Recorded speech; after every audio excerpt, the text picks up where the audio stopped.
They talk about fighting the good fight, but I'm waving a white flag to the reaper. My therapist tells me it looks like some stuff is coming up. And if I'm always at the surface of my grief, how the hell will I ever get to the bottom of myself? I can't tell if it's worth it to live long enough to see if I ever come back up. My psychiatrist asked me to remember the words he repeats. Door, truth, 104 Chestnut Street. He asks how I've been feeling, and I forget why I'm sitting in his chair. Is it normal to feel like a stranger to serotonin, to not recognize when you start feeling good again?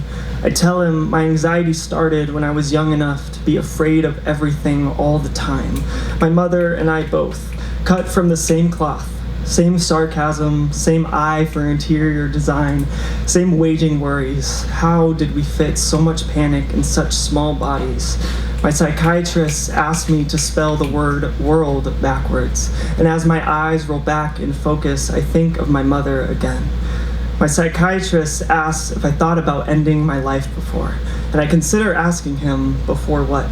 I've got a mean streak for honesty, and I tell him I thought about it all November long, how much of a dream it seemed like compared to surviving.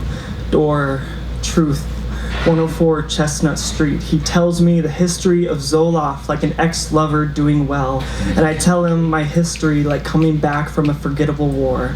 I wonder if he can see where the smoke is still clearing, how some parts of my self are still on their way home. I tell him that I'm not finished yet, that there are words left unsaid and lips not kissed yet, and how I want to live to see my victories. I want to live to see the summer set off each night, to find sand still stuck in the corners of my smile for months to come, to get high at the aquarium and watch the sharks float by calmly, no menacing looks.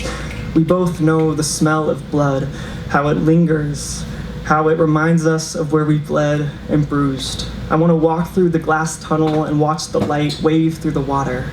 They often talk about a light at the end, and I'm not so certain that there is a crescendo of fluorescent freedom there, but rather tiny flickers along our way. Door, truth, 104 Chestnut Street.